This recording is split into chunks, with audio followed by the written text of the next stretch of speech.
ਉਹ ਸਾਡੇ ਵੱਡੇ ਇਨਵੈਸਟਰ ਆਏ ਨੇ 10-10 ਫਾਈਲਾਂ ਇਕੱਠੀਆਂ ਲੈਣ ਵਾਲੇ ਯਾਰ 2 ਕੱਪ ਚਾਹ ਦੇ ਤਾਂ ਲੈ ਕੇ ਆ ਰਹਿਣ ਦੇ ਤੂੰ ਚਾਹ ਦੇ ਚੱਕਰ ਕੇ ਮੈਂ ਡੁੱਬ ਗਿਆ ਤੂੰ ਤੇ ਬੋਲਿਆ ਸੀ ਮੇਰਾ ਪ੍ਰੋਫਿਟ ਡਬਲ ਹੋਏਗਾ ਤੇ ਮੇਰਾ ਕੱਖ ਵੀ ਨਹੀਂ ਰਿਹਾ ਅੱਛਾ ਬੈਠੋ ਤਾਂ ਉਹ ਸਹੀ ਨਹੀਂ ਮੈਂ ਨਾ ਮੈਂ ਅੱਛਾ ਰਹਿਣ ਦੇ ਚ ਇਸ ਤਰ੍ਹਾਂ ਕਰ ਪਾਣੀ ले आ चल पानी भी रहने दे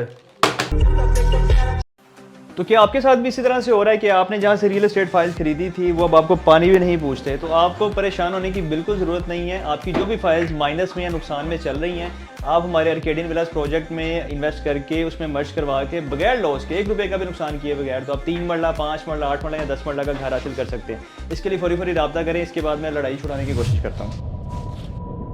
प्रॉपर्टी हेल्प, आपकी जमीन का जामिन। यार मेरा तो चाह का कप लिया दे